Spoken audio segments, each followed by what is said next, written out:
व्यक्ति ABC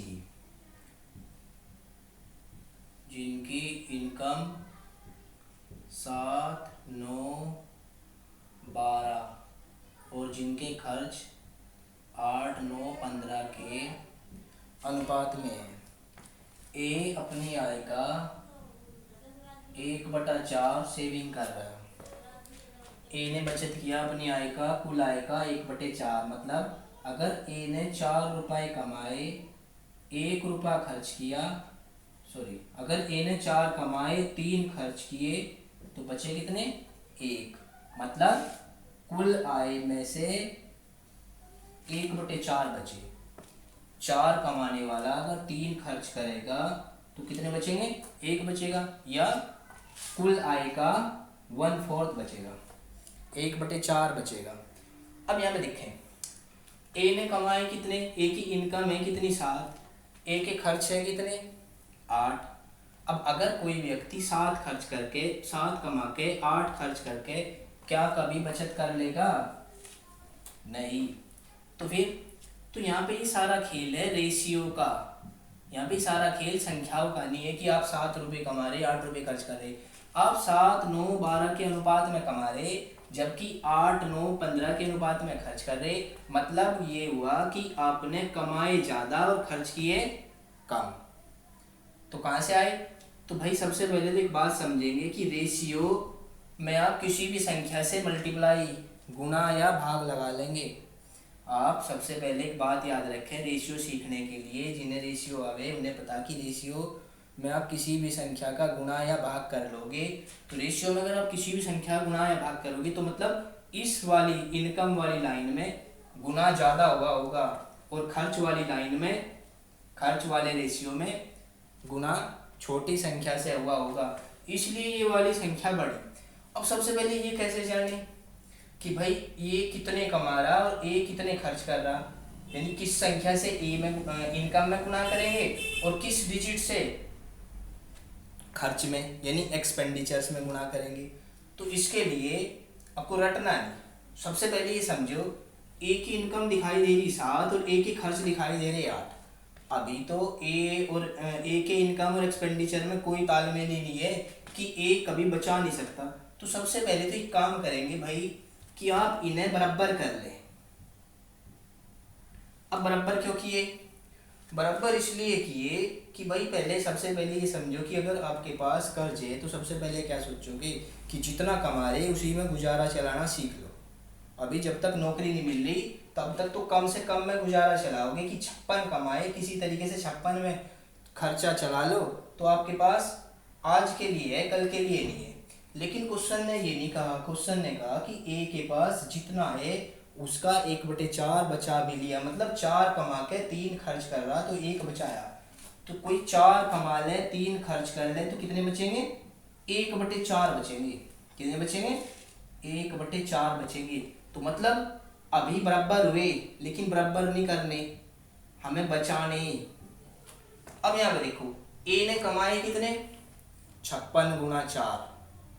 ए ने खर्च कितने किए?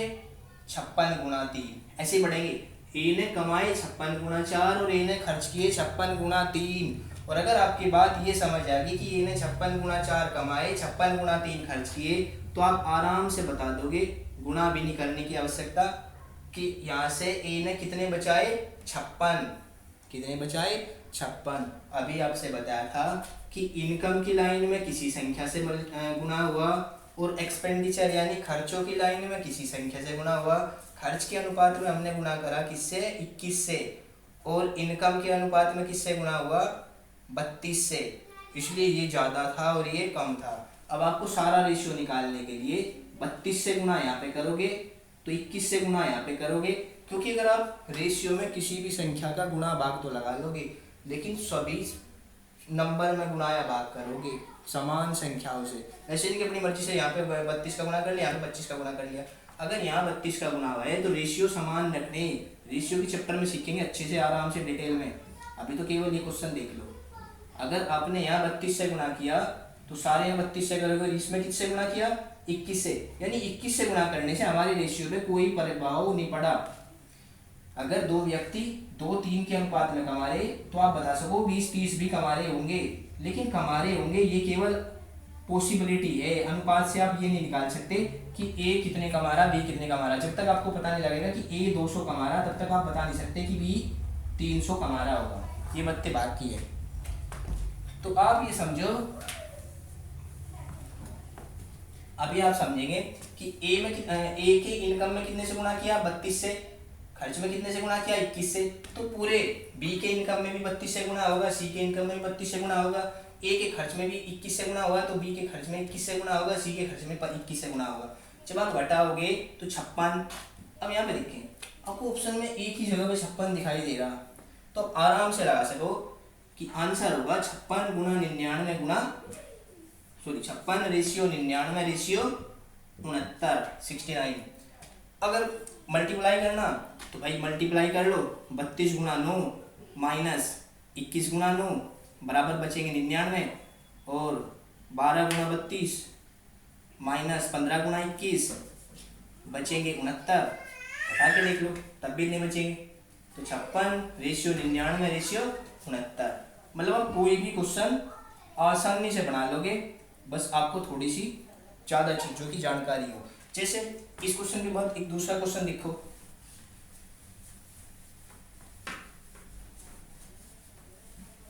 अब कुछ भी लिखा मिलेगा, जरूरी नहीं कि ये क्वेश्चन आगे बोल देगा कि ए के इनकम है, ए बी सी के इनकम के अनुपात होंगे 7, 8 और 9, और ए बी सी के खर्च के अनुपात होंगे 8, 9 और 10। जबकि ए ने सेविंग की होगी 1/3। कितना? 1/3। तो आपको कुछ नहीं करना, सबसे पहला काम बराबर कर लो। अभी क्या हुआ? 0। लेकिन बचाने के लिए 3 कमाने वाला अगर 2 खर्च करेगा तब कितने बचावेगा? 1, यानी तब बचा होगा 1/3, 1/3। तो 3 कमाने वाला कितने खर्च करे? 2, तो कितने बचेंगे? 1। तो आप लिख सको 8 सती 56 गुना 3 और माइनस 56 गुना 2, मतलब 56 ही बचे। यहाँ पे आप गुना करेंगे किसका? 8 गुना 3 यानी 24 का। आपने गुना किससे किया? रेशियो में हमेशा गुना किससे करना? जिससे गुना किया होगा सभी में समान संख्याओं से ही गुना करना पड़ेगा। 24 से। यहाँ पे किससे गुना किया? 14 से। यहाँ पे किससे गुना करेंगे? 14 से।